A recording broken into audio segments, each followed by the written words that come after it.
Hello, welcome back. I'm Craig Thompson-Wood, your host, getting on with the Duel of Ages 2 Triad game here. Things are starting to heat up, and in the first couple of videos here, I've done 2 turns per episode, just because things are slow to get started in this game. But now that we're kind of really down to it, there's all the characters out except one, and the last character will be coming out at the first half of of this turn. So I'm probably just going to be doing 1 turn per video now, because things are, like I say, picking up. If I feel that the video is still, not too long, then I might consider doing a second. But, the more time I take just sort of aimlessly talking like I am doing right now, the less chance we have of actually getting onto it, right? So anyway, just a couple of things. I was been looking over the characters again, making sure I don't want to make I want to make as few mistakes as possible. Let's just say that, and I've been noticing a couple of things. One here. So Abyss of Armory. We've been talking about the fact that she can draw cards every turn, but she cannot end her movement in an allied character space unless it is a lord or an icon. And so for the allied characters here, that means the only person she can stop in the same space with is Jolie here. So that's one thing to note. And on the subject of lords and icons, on the opposite team here, in Team Black, Ned Kelly seems to have a problem with them. Against lords, icons, and defenders, he gains +1 to hit and damage on all attacks and +2 react for melee defense only. He cannot trade with those lords, icons, and defenders. So he cannot trade with Princess Sunglow because she's a... Oh, no, she's not a lord. So sorry, a lord icon. That is an icon thing there. A lord has a crown symbol there. I would have thought Princess Sunglow, being a princess, would be, but she doesn't have any of those icons, so she is not. Princess Icon is an exemplar. She's not a lord, but Ryan Knight is a defender, so he can't interact with Ryan Knight. He's doesn't like his kind. But on the other team as well, he's also going to have bonuses against Perry Owens because Perry Owens is a defender. So just that's one thing I want to say there. And so where we left off last, the score was 1 apiece, where the black team has 1 for their destruction of the partial destruction of the white base, and Team White has 1 token inside the futuristic labyrinth here. So they have 1 score apiece, but still a lot to be happening. This is probably going to be shaping up to be a pretty big turn. A lot can be happening. So without any further rambling, let's get right to it.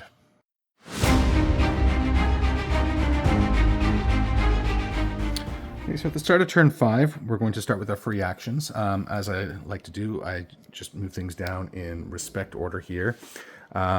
Jolie is in a dome. She doesn't have any free actions anyway, so she's not going to do anything. Odessa of Armory, when she's not in a dome, I think her free action is going to be to just be dropping items so she can carry more items. But right now she's in a dome, so I don't think I can drop an item in a dome because you have to be able to pick it up again. So we'll just leave that. And then Clara Barton she heals people on free actions, but she's also in a dome. And I mean, there's nobody else with free actions here right now, except Dr. Memnar, who hasn't come out yet. Dr. Memnar will be coming out at the end of the turn. All right, so no free actions then. I guess is a long way of what I'm saying here. So firing, again, everybody from the white team who's on the board is in a dome. So there is nobody who can fire anything. So we're going to get straight to movement. And I don't have to move people in respect order, but I find it's helpful to do that when I can. So what I'm going to do is Jolie. I am going to, we got Corporal Janus here. And Jolie, I think double teaming Devin Regal sounds like a good idea. So she has a movement of 6, and she'll go 1, 2, 3, 4, 5, 6. And so she's got a line of sight to him down there. Odessa, she and her henchmen are going to come out and go 1, 2, 3, 4, 5, 6 up to here. And Clara Barton has a movement of 6. And Let's see. I hadn't really thought what I'm going to do with her, but maybe I'll just, she's colonial. I'm just going to maybe start going to the colonial thing here. So 1, 2, 3, 4, 5, 6. And that way she's starting to be a little more central in case anybody is getting hurt here. And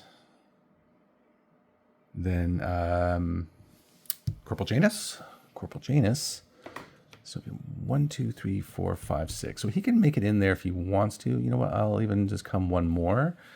Like I say, just see which way Devin Regal's going to go. Devin Regal's not going to 1, 2, 3, 4, 5, 6. He's not even going to get into the base if he's he's going to have to. We'll have to see what's going on there. Flicker. So Flicker has a movement of 7. Now there is a movement ability here with where enemies that begin their movement within 4 auras suffer -1 speed that turn. I am not 100% sure, and I'm not going to take up more time here. Just let me know if I'm wrong. I can always there's only going to be movement here, so just I can always move it back if need be. But I think that because Executal's in a dome currently, that the aura is not going to count to affect Flicker, and she's going to be able to move her full movement, and so she will go 1, 2, 3, 4, 5, 6, and 7 right up to there. And Perry Owens. Now Flicker, she's got a charm cube and defensive grenades. She's decent with the grenades, and the thing just before an enemy attempts a ranged or melee hit against the owner, so they can make them change sides. So I mean, there is Sterling Jack up there, right? And Sterling Jack.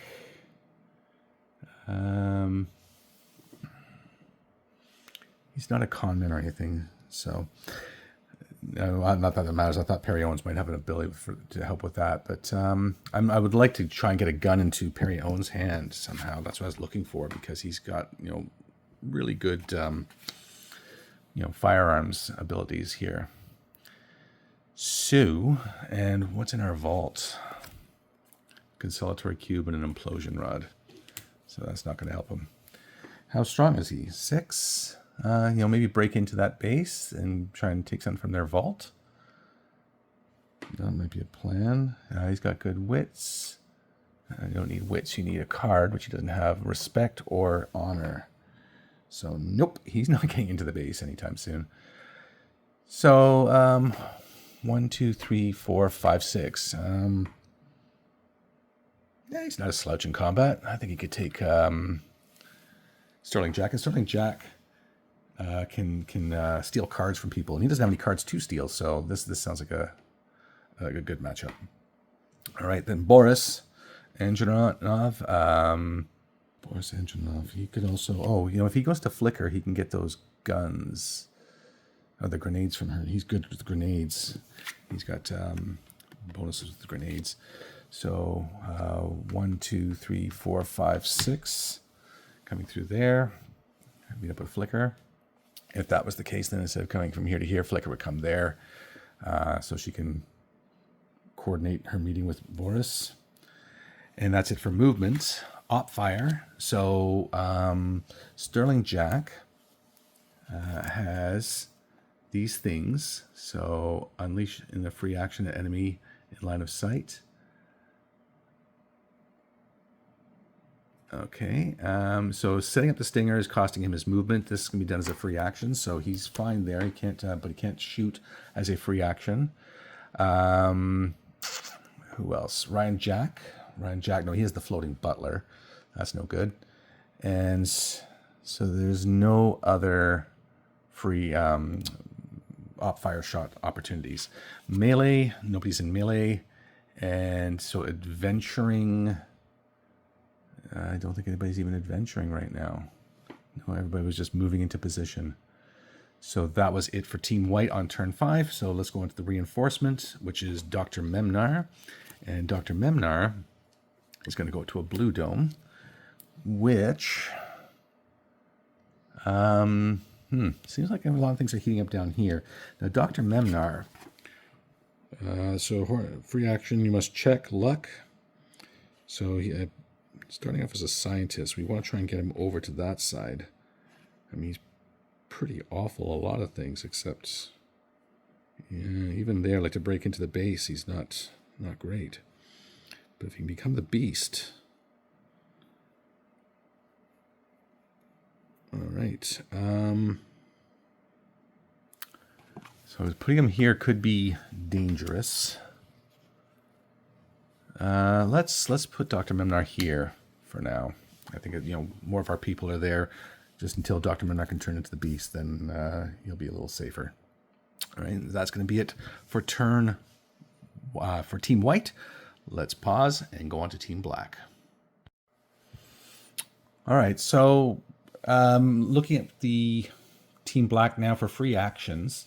Nobody on the team has a free action ability. Well, actually, that's not true. Devin Regal does. He can be dismissed if he wishes. So if he's scared of the position he's in now, he could be dismissed. But I don't think he's going to waste that ability just yet. That is only once per game. And nobody else has any free action abilities. So the only one who does would be Ryan Knight. Because he is on the spot where the card was dropped by Odessa of Omri. And yeah, I mean, I think if I saw a card lying around, I mean, no question. I mean, it's one of those things because I know what it is, because I'm playing both sides. But if this had happened to me in a game, 100% I would have run up and grabbed the card, because it's always good to have one, even if it's not a good card.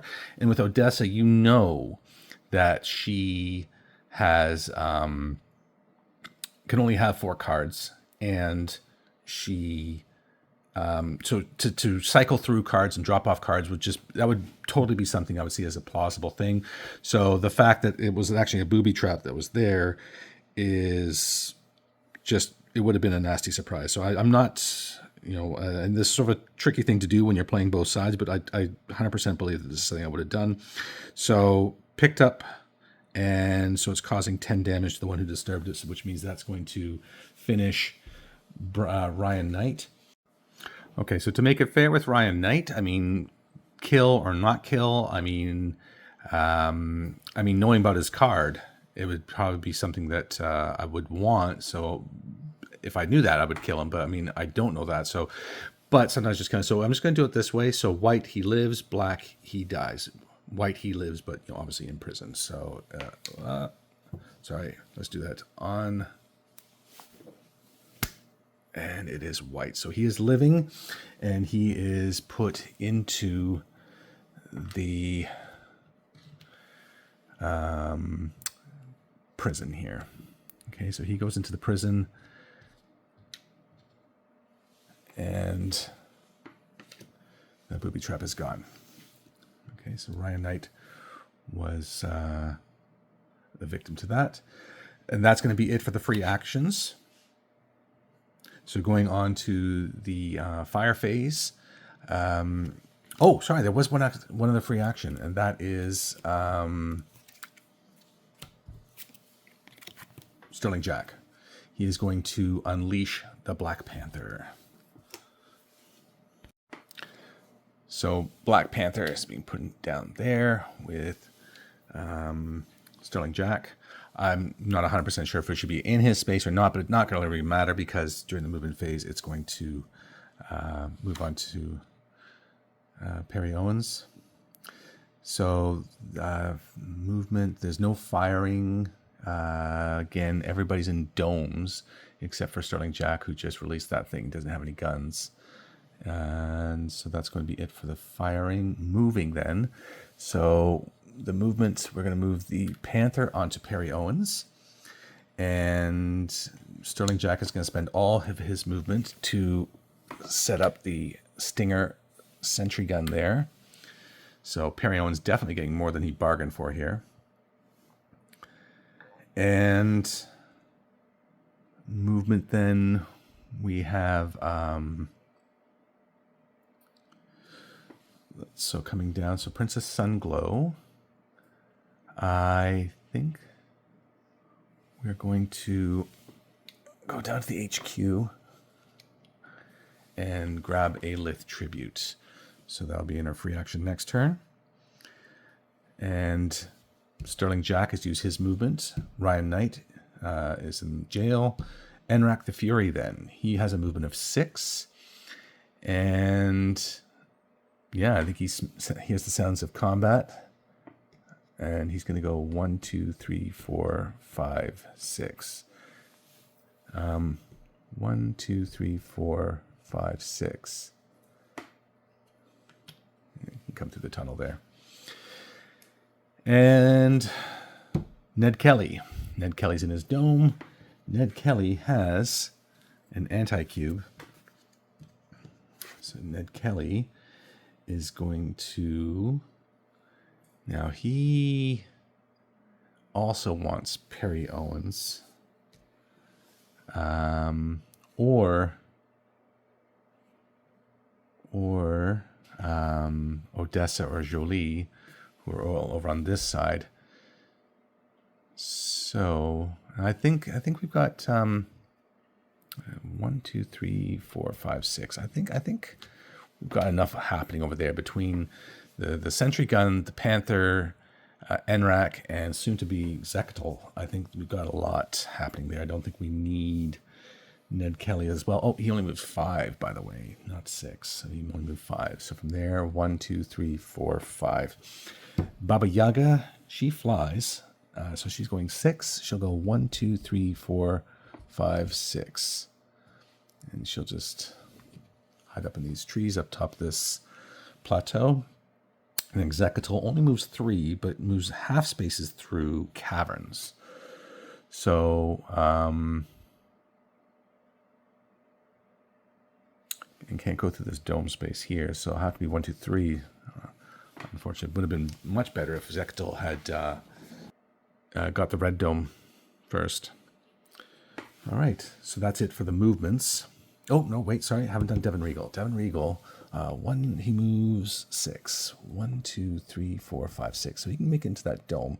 So, but as he's passing through here, he is going to get the op fire shot from Jolie. So Jolie is going to reveal with her archer's badge that she actually has the clutching bow as well. So 5 intelligence, 2 strength needed. So she has the requirements for that. So the clutching bow, let's just have another look at this again. So on a hit that causes damage, steal 1 card from the target. And he does have 2 cards. So it's throw versus stealth. And... oh, range of 4. Oh, it's only a range of 4. What about the other bow? Like a range of 4, that's not very long. Only a range of 3. So never mind. Never mind. Jolie was not able to get in place in time. So he, second thought, so it was 1, 2, 3, 4, 5, 6. So he makes it into the modern dome. So into the modern dome and labyrinth, sorry, and he will challenge that. And so there's no op fire shots. Everybody has moves that can move. And onto melee. So we do have some melee now with the Panther versus Ned Kelly or Perry Owens. So comparing the two, our combatants here, we have Perry Owens versus the Panther. Perry Owens has a melee of 7, wits of 7. Also, so does the Panther. So Perry Owens, as a defender, will strike first because they are matched on their wits. So Perry Owens has a melee of 6. The Panther has a melee of 7. So Perry Owens trying to fight a Panther barehanded. I can't remember if I had mentioned it before, but before each round, for each turn, I'm going to be shuffling back in all of the challenge cards. That way, you know, I think we had already seen the critical fail card where everything was an absolute disaster. So that's not gone for the rest of the game. That is could come back again. All right. So Perry Owens is fighting first. It's a 7 versus a 7 in the. It's a 6 versus 7. It's a 6 combat versus a 7 combat for the Perry Owens. So it's the defender better by 1. Defender better by 1. is a hit. So better by 1. Panther has an armor of 3. Perry Owens has a penetrate of 3, so it's attacker better by 0. Oh.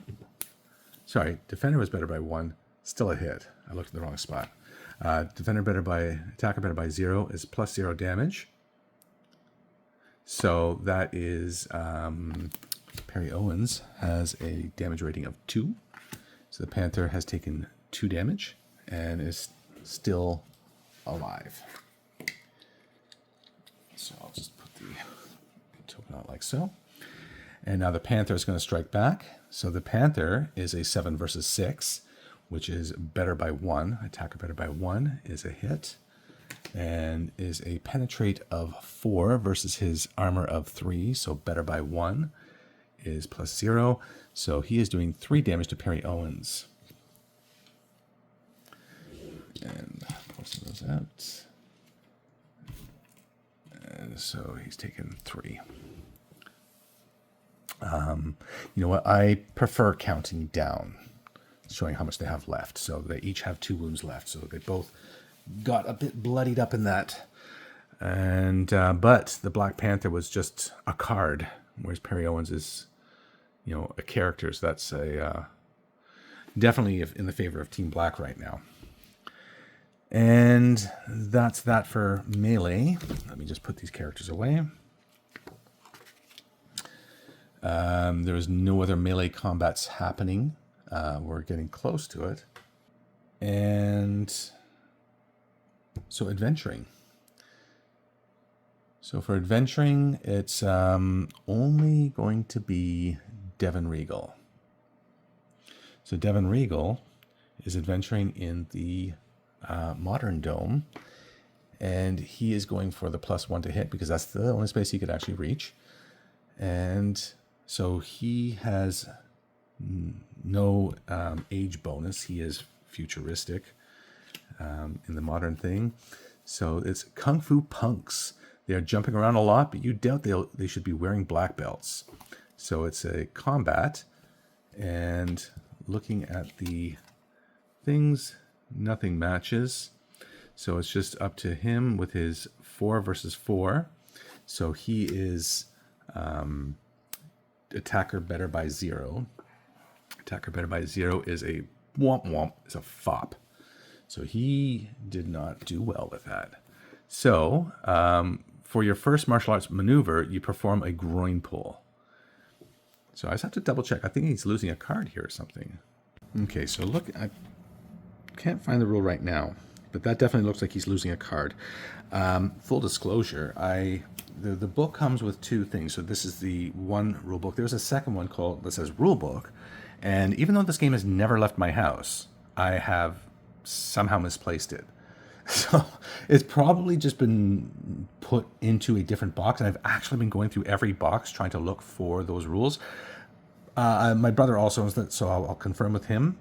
But that's really what it looks like to me. So I'm going to put that there, and I'm just going to... so I guess this is going to be added for whoever does successfully complete that thing. So that's going to go under there with that challenge. So whoever gets that will also get the card that Devin got. So those Kung Fu punks, I guess they were closer to black belt than he thought.